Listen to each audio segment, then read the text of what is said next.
Multisport sur Fadjet, présenté par Pierre. Bonsoir à toutes et à tous, bienvenue sur Fadjet dans Multisport, votre émission de sport, mais cette fois-ci consacrée forcément à l'actualité du show du moment, parce qu'on va parler de la Coupe du Monde, de la finale qui a eu lieu hier entre la France et l'Argentine. On va en parler pendant une demi-heure, et j'ai deux acolytes ici sur le plateau. Bah oui, c'est ma formulation. Non, c'est pas du tout ce que j'ai dit. Alors bonjour Valentin. Bonjour Pierre, bonjour à tous. Est-ce que tu vas bien ? Eh ben ça va, on approche progressivement vers la fin de l'année. Bah oui. Bonne fête à vous, hein. Vous allez peut-être passer le réveillon dans pas longtemps, et je vous souhaite d'avance de joyeuses fêtes, bien sûr, sur Fadjet. Et il y a également Benjamin, bonjour. Bonjour Pierre. Bonjour Benjamin. Bonjour. Valentin.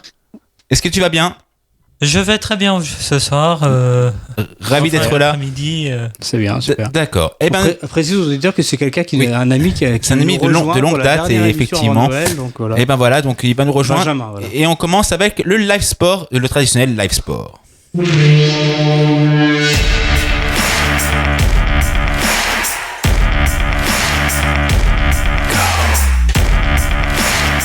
Nous vous proposons, je vous ai dit, une émission 100% mondiale. Nous sommes au lendemain d'une finale qui fait un peu tâche, on fait un peu la crise mine entre la France et l'Argentine. Plusieurs ont perdu leur voix d'ailleurs sur le but de Mbappé parce qu'ils ont crié, et voilà, je voulais rendre hommage aux voix qu'on a perdues pendant ce match. Alors j'ai une annonce à vous faire tout d'abord. Karim Benzema il annonce sa retraite internationale, donc il ne jouera plus pour les Bleus. J'ai fait des efforts et j'ai fait les erreurs qu'il fallait pour être là où j'en suis aujourd'hui. J'en suis fier. J'ai écrit mon histoire et la nôtre prend fin. Alors, voilà, donc c'est définitif pour Karim Benzema. Je voulais vous donner cette information. Nous sommes au lendemain, donc je vous disais, de la finale France-Argentine perdue par les Bleus de Didier Deschamps au tir au but. Cruel, mais bravo aux Argentins de Lionel Messi. On en parlera dans quelques instants sur Fadjet avec Valentin. Je vous propose de revivre ce match. On va se consoler un petit peu ensemble. Alors, match difficile à résumer, hein. Il y a eu de choses lors de ce match. Retournement de situation, ça sent des coups pour coups sur le terrain. Une série en tellement d'épisodes comme le foot sait nous en procurer. Un match de légende, on en parlera je pense dans 10 ans encore, je pense, de ce match. J'ai pensé qu'on se souviendra encore dans 20, 30 ans de cette finale. Oui, on en parlera beaucoup. Alors le coup d'envoi a été donné à 16h heure française pour les Bleus au stade Lusail. La rencontre a été arbitrée par un Polonais, Marciniak. Arbitrage un peu douteux, vous allez le voir. Première mi-temps assez décevante pour les Bleus. Dès la 23e minute, un penalty est sifflé en faveur des Argentins après une faute, on va dire, très légère. Lionel Messi trompe Lloris 1-0. Équipe sans réaction, on va le dire, puisque les Argentins font le break quelques instants plus tard. Di Maria, voilà, effectivement, qui a été l'auteur d'une prestation XXL ce soir-là. Il a été excellent, Di Maria. Excellent, qui inscrit le but du doublé, donc 2-0. Il enterre la France. Alors on pense qu'à la mi-temps, le match est plié. Là, on n'est pas très optimiste. On sent que les Bleus sont anesthésiés, sont absents. La seconde mi-temps n'est pas bien meilleure. Le coup d'envoi est pas terrible, mais un penalty est sifflé est transformé par Mbappé, redonne de l'espoir à 10 minutes de la fin. Là, on a espéré 2-1 pour les Bleus. On a espéré qu'il y ait l'égalisation, parce qu'on sait que souvent dans un match de foot, le troisième but c'est le match le plus important. Si vous revenez, vous mettez le doute à l'adversaire. Si vous prenez le troisième, vous êtes mort, vous êtes cuit. Penalty, et donc à la 80e. Ouais, à la 80e, c'est ça, exactement. Mais quelques secondes plus tard, Mbappé égalise pour les Bleus d'une somptueuse reprise de volée d'anthologie. Une réaction incroyable des Bleus. Rien ne sera marqué, 2 partout à la fin des 90 minutes. Place à la prolongation, les Bleus n'ont pas su avoir les mêmes intentions offensives que dans les 10 dernières minutes, c'est bien dommage d'ailleurs. Et Lionel Messi marque un doublé à la 107e minute de jeu. On pense alors que le match est fini, mais ce n'est pas le cas, car un penalty est accordé aux Bleus. Penalty transformé par Mbappé qui s'offre un triplé en finale. Incroyable match de Mbappé. Plus rien ne sera marqué, 3 partout. Place au tir au but. Et au tir au but, on peut. Là, on a fait les prolongations. Il y a 3 partout à la fin des prolongations. Donc au tir au but, on peut dire que le gardien argentin a dégoûté les Bleus en arrêtant 2 pénaltys. Et Lloris n'a raqué aucun pénalty. Hélas, défaite 4-2 au tir au but. Cruel, mais belle équipe argentine qui soulève la coupe, et Messi soulève enfin la Coupe du Monde. On en parlera dans cette émission. Belle victoire pour les hommes de Scaloni, c'est l'entraîneur argentin. Et on peut le dire, belle deuxième place des hommes de Didier Deschamps. Voilà, donc pour ce match un peu qui nous a tenu en haleine hier, donc devant la télé, plus de 22 millions je crois de spectateurs. T'as été déçu hier ou pas? Un peu déçu forcément, je m'attendais à une victoire, mais bon, faut le dire, les Argentins ont bien mérité de gagner, je pense. Et les Français aussi, après, voilà.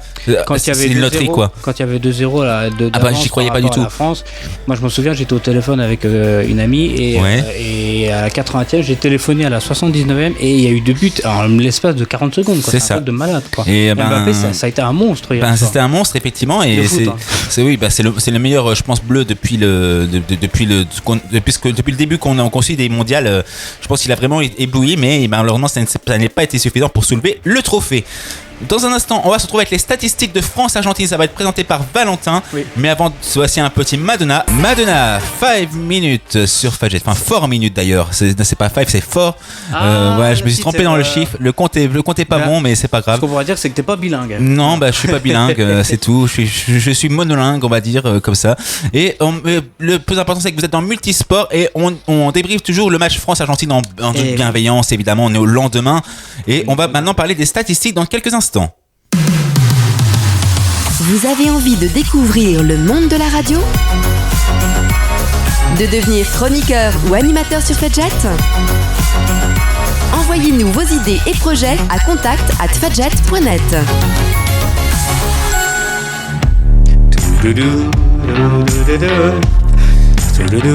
C'est bien, il se met à chanter. C'est la dernière avant Noël. Oui, faut fêter ça. Hein. D'ailleurs, on sera là. Pendant Noël et Nouvel An, il y aura des émissions en direct Noël, ici de Fadjet et on se lèvera à 17h donc pour Multisport. Alors, vous avez regardé. Oui, on se lèvera à 17h. On se lèvera à 17h. On prendra le petit déj à 17h, effectivement. Voilà. Bon, voilà. Alors, les statistiques de France-Argentine, c'est maintenant. Vous l'avez regardé hier certainement, mais Valentin va vous rappeler quelques chiffres. Alors, il serait temps de faire un petit bond en arrière. Souvenez-vous, en 2018, dans le stade de Loujniki en Russie, des larmes ont coulé. C'était l'apothéose de la France comme jamais vu, de la folie et de la joie. Soulever le trophée, souvenez-vous, sous cette pluie battante de ce 15 juillet 2018, dans un stade plein à craquer. Les Bleus soulevaient le trophée tous ensemble. Et donc, pendant 4 ans, l'équipe de France a été la meilleure équipe de football dans le monde. Mais hier, dimanche, le destin en a voulu autrement pour l'équipe de France. Il y aura bel et bien une 3e étoile sur le maillot argentin. Évidemment, Messi était très bon. L'Argentin était monstrueux sur le terrain. Il a également soulevé le trophée. Et je pense que tu es d'accord avec moi, Pierre. Il va certainement gagner encore un ballon d'or. Ah oui, je pense. Je pense qu'il est bien parti. Il y aura match avec Mbappé, mais je pense que comme il n'a pas gagné, je pense que ce sera Messi, je pense. Effectivement. Et donc là, je vais vous donner quelques statistiques dans le but d'éclairer les capacités des deux équipes, parce qu'évidemment, les deux équipes ont un très très très gros potentiel. Et donc, on rappelle le score 3-3, mais 4-2 pour l'Argentine au tir au but. Des tirs cadrés, il y en a eu 9 pour l'Argentine, 5 pour la France. Des tirs non cadrés, il y en a eu 9 pour l'Argentine, 2. Des pénaltys, souvenez-vous, pendant le match, beaucoup de pénaltys. A bénéficié quand même de 2 pénaltys contre 1 pour l'Argentine. Précision de tir, alors là, la France a été bizarrement beaucoup plus précise que l'Argentine. Pas beaucoup, 50% pour les Français, puis 43% pour les Argentins. Je vais dire les Russes, mais non, c'est pas les Russes. Non, c'est pas les Russes. Les arrêts de gardien de but, alors évidemment Lloris a dû être beaucoup sollicité, donc parce qu'il a arrêté 6 tirs quand même, contre seulement 2 pour l'Argentine. Donc, c'est vrai. Interception, on a eu 10 pareil pour les deux équipes, pareil 23 tacles réussis pour les deux côtés. Distribution, le fait que l'Argentine ait une marge d'avance, notamment au début du match, ça a permis de faire tourner un peu le ballon justement. Donc on a évidemment plus de passes pour les Argentins, on est à 632. Les centres, alors là il y en a eu beaucoup, je sais pas si tu as vu, la France et les Français ont tenté pas mal de centres. On a été quasiment offensif pendant les 80 minutes par ça quoi. Et sinon, pour terminer les statistiques de France-Argentine, des cartons jaunes, il y en a eu 4 pour l'Argentine et 3 pour la France, 0 carton rouge et des fautes. Alors là, les Argentins, ils sont pas allés de main morte, on a eu 26. Très agressif. Un petit peu moins, 19 pour les Français. Des fautes provoquées, là par contre c'est l'inverse, on a eu 23 pour les Français et 18 pour les Argentins. Bidé hors jeu, on a eu 4 pour les deux équipes. Et donc, effectivement, on le sait, les Bleus n'ont pas renouvelé leur performance de 2018 et ont laissé échapper hier dimanche un nouveau titre de champion du monde face à l'Argentine. Et donc, Messi, on l'a dit, remporte à 35 ans.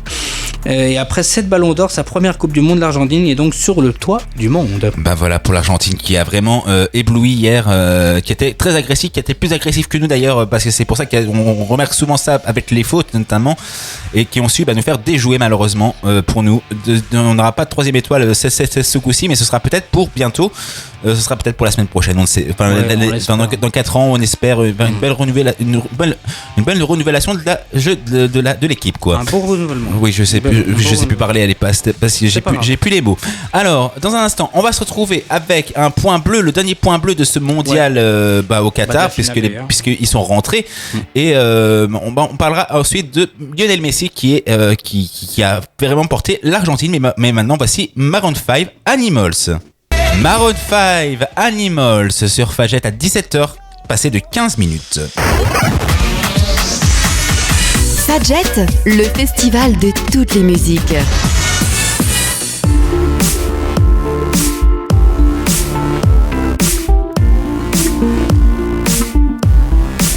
À 17h16, qu'est-ce que l'on va faire ? On va aborder un point bleu. Alors, pour aborder ce point bleu du mondial, on se doit de parler de Kylian Mbappé. On se projette dans l'avenir. Je veux revenir, a été déclaré sur RTL. Mais Kylian, c'est aussi des statistiques impressionnantes, n'est-ce pas, Benjamin ? Eh oui. Même si Kylian...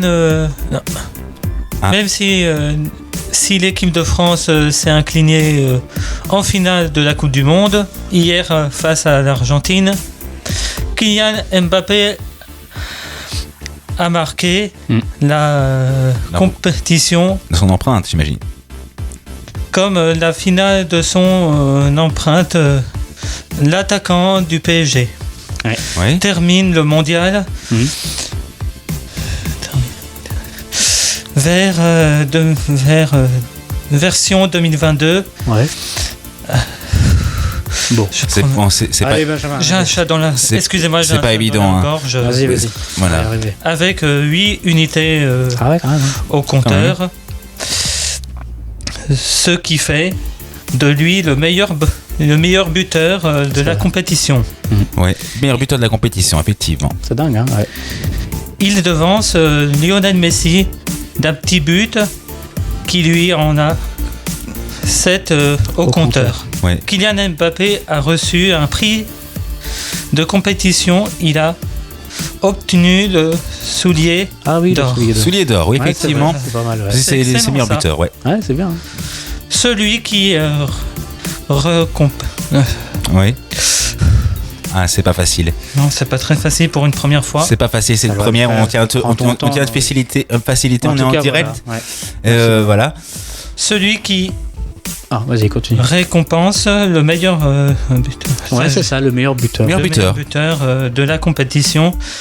L'attaque français égale donc record de Pelé. Ouais, Pelé d'ailleurs, qui est pas dans Il est ainsi le second français à finir le meilleur buteur de la Coupe du Monde. Après Juste Fontaine. Ouais, c'est ça. Non, oui, Juste Fontaine. Je connais pas cette personne, mais c'est un grand joueur ancien, mais c'est une autre époque. C'est une autre époque, oui, effectivement, c'était bien hier. Hein. Ouais, c'est une autre époque. Bien avant. Ce dernier avait été sacré en 1958. Mbappé a réussi à faire revenir l'équipe de France à la fin du temps réglementaire. Oui, effectivement. Ben oui, on a vibré. Hein. On a bien vibré hier. On a bien vibré. La fin. Tu as regardé le match, toi ? Oui, bien sûr que j'ai regardé la fin. Qu'est-ce qui t'a plu dans ce match-là ? Surtout, j'étais stressé. Ah, d'accord. T'étais stressé du match, ouais. J'avais parié avec quelques personnes comme quoi on aurait des points et j'ai réussi en quelque sorte mon pari. Bon, bah voilà. Je vais quand même finir. Vas-y, termine, vas-y. L'attaquant français semble aujourd'hui ne pas retrouver le sourire après cette défaite difficile à subir, mais il y a une bonne nouvelle. Il va rester certainement en équipe de France. Ah ouais, c'est bien ça. Une prochaine compétition nous attend dans 2 mois. Non, dans 2 ans. Dans 2 ans. C'est pas la semaine prochaine. Non, c'est pas la semaine prochaine. Hein. Je suis un peu trop pressé de les revoir jouer. Vas-y, ah bah oui, pas de souci. Tu gères bien, t'inquiète. Tu gères bien, t'inquiète pas. Je suis un peu pressé de les revoir jouer parce que... Oui, pour l'Euro 2024 notamment. Oui, nous attend dans 2 ans. Ce sera l'Euro 2024 qui se disputera en Allemagne. Qui se déroulera en Allemagne du 14 juin au dimanche 14 juillet 2023. Et tout à fait. 2024. Eh ben bravo, tu l'as. Non, 2023. Tu l'as fait. 2024, j'ai eu 2023, pardon. Ah bah oui, je me suis trompé. Erreur technique, effectivement. Mais bravo en tout cas, Benjamin, on applaudit Benjamin parce que c'est pas évident d'être en direct. On a tous fait des premières ici. Et bah voilà, c'était pas forcément toujours. Mais c'était très bien, bravo. En même temps, je suis un peu triste parce que j'aurais bien aimé avoir une troisième étoile. Pareil. Bon. Alors, on est tous comme ça. Merci Benjamin. Merci Benjamin. Alors, ce que je voulais vous ajouter, c'est que contrairement à ce qui a été annoncé, c'est par Noël Le Graët, par exemple, président de la fédération, les Bleus se rendront bien donc à la place de la Concorde à 20h30 selon de sources sûres. Ils remercieront les Français et qui les ont soutenus pendant un mois malgré la défaite, lourde à digérer, vous l'imaginez. On l'espère, une grande fête pour les Parisiens. Un broglio car Noël Le Graët avait annoncé qu'il n'y aurait pas ce rassemblement sur BFM TV. Et en tout cas, l'actualité de Deschamps, si vous le voulez, ce sera aux alentours du 30 décembre après la réunion avec Noël Le Graët. Ouais. On passe maintenant au vainqueur finalement de cette Coupe du Monde. On parle de Lionel Messi, vainqueur avec l'Argentine. Il chante aussi, Benjamin. Il y a deux chanteurs. On va monter une chorale. Moi, on termine l'année en beauté quand même. Ben oui, c'est ça. Franchement, on a une chorale là. Alors, hier, on a perdu malheureusement, mais Lionel Messi a fait battre le cœur des Argentins. Il est le Messi que les Argentins attendaient, Valentin. Ah oui, j'avais envie de faire un titre comme ça. Il est bien. Je vais faire un titre comme ça. Alors, on prend. Vous le savez, sont tombés de leur trône et le monde s'est trouvé un nouveau roi, l'Argentine de Lionel Messi et de ses partenaires qui ont remporté leur 3e Coupe du Monde en venant à bout de la France en finale absolument folle évidemment. 3-3, puis évidemment les Argentins ont gagné la rencontre avec 4 tirs au but et effectivement Loris n'en a arrêté aucun. Ouais. Alors longtemps hors du coup, les Français sont revenus dans le match grâce à un triplé de Kylian Mbappé, mais ont fini par craquer lors de la séance fatidique. Ça vous rappelle quelque chose? Les tirs au but. Oui. Mais en quelle année? En 2006. Eh oui, contre les Italiens, effectivement. Ouais. Et donc les hommes, donc forcément cruel et douloureux pour les Bleus. Les hommes de Didier Deschamps ont chuté après être revenus de très loin. Ils étaient tétanisés, mais surtout mangés par l'envie de leurs adversaires. Ils sont passés totalement à côté de leur première période et perdus tactiquement.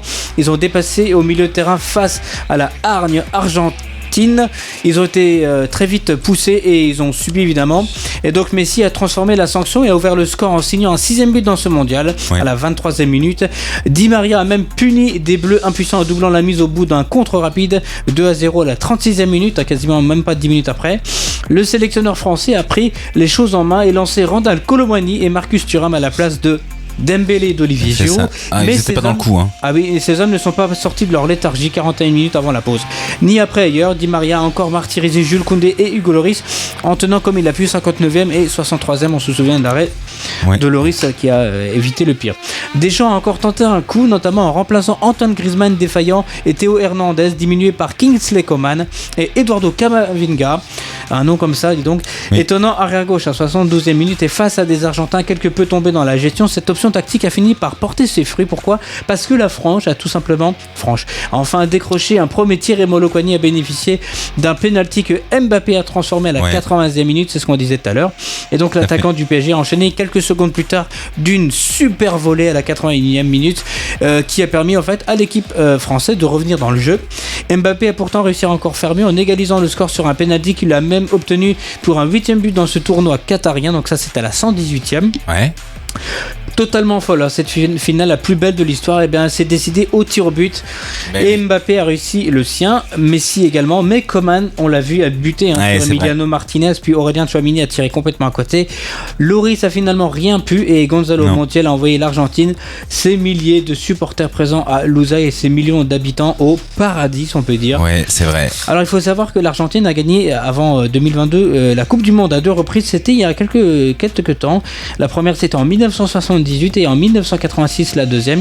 Et aujourd'hui la troisième étoile est pour l'Albi Céleste et Messi devient enfin le digne héritier de Maradona. Les Bleus sont allés au bout d'eux-mêmes et ont lâché le trophée remportant il y a 4 ans. Et juste une petite anecdote pour finir cette finale qui n'a pas été très joyeuse mais sur une note positive. À la fin de la rencontre, avant que Messi aille soulever l'équipe avant la coupe avant l'équipe, le roi qatari a mis un vêtement qui représente la royauté, la monarchie, les princes qataris avant. Donc ça c'est une image qui m'a vraiment surpris. D'accord. Donc voilà. Bon, et donc tu parlais de 2006 tout à l'heure, hein, la Coupe du Monde qui s'est mal finie maintenant, comme au tir au but comme celle de 2022. Et on en parlera la semaine prochaine puisqu'on fera revivre le match de légende de la finale de 2006 la semaine prochaine dans cette émission. Ouais. Voici Oshi pour terminer cette émission. Ensuite, on rendra l'antenne. Elle est là et ensuite on rendra l'antenne. À tout de suite. Allez là, Oshi sur Fadjet. Ah oui. Bon voilà, elle est peut-être déçue du mondial, effectivement, des Français face aux Argentins. Je vous propose de rendre l'antenne dans quelques secondes. Fadjet à Nancy sur 94.2. C'est plus qu'une radio. C'est plus qu'une radio.